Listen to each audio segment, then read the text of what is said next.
Asia asks, what is the ruling on preparing a birthday cake? See, the issue of birthdays is something that we Muslims do not have.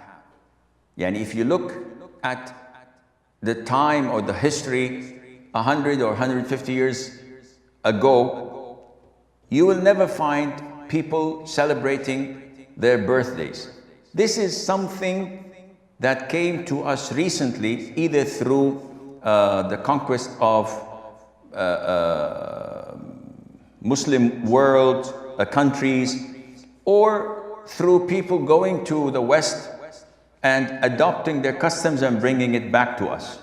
So the issue of having a birthday cake with candles, the number of your age, with singing happy birthday to you, dear so-and-so, happy birthday to you, and then blowing the candles in one breath, and then eating from that a cake. This is not from the Muslim tradition, and hence this is imitating the kuffar.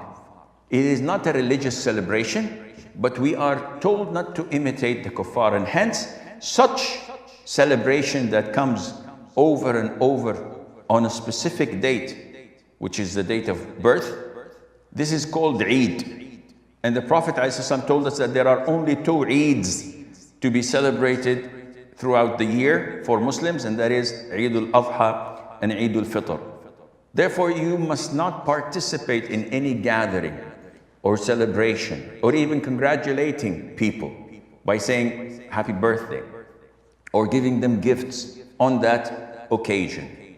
Now, if you're the recipient, so it's my birthday today, and someone says, Assalamu alaikum, happy birthday, I would not hang up. I would not curse the person or give him a lecture. I would just say, thank you. If someone comes and gives me a present, I would say thank you. If someone gives me a piece of a cake of his brother's birthday, and he brings it over to my office or my house, I will eat it and I say thank you.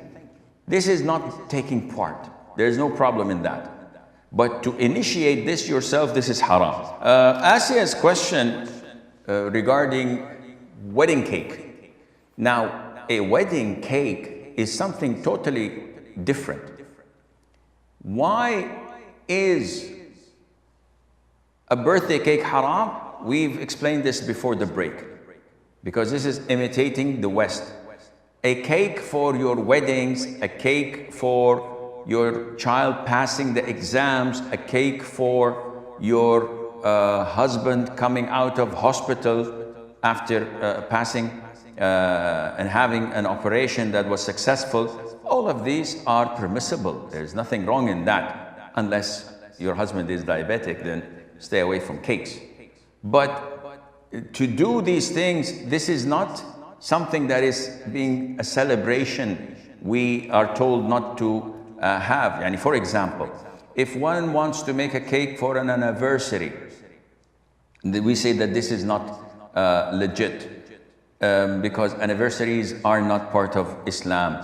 Birthdays are not part of Islam. Mother's Day, Labor's Day, Valentine, Halloween, Thanksgiving, Christmas, though they do not have religious background, but it is part of imitating the kuffar. So contributing to facilitate such a sin would be sinful. Now for the cake maker, for the bakery, for the woman doing this, if she doesn't know the occasion, they have no problem. Someone calls and places an order for a Fior chocolate cake. Says, okay, prepare it, deliver it, charge for it, alhamdulillah. But if someone says, I have a birthday today and I want you to make me a cake, you cannot do that.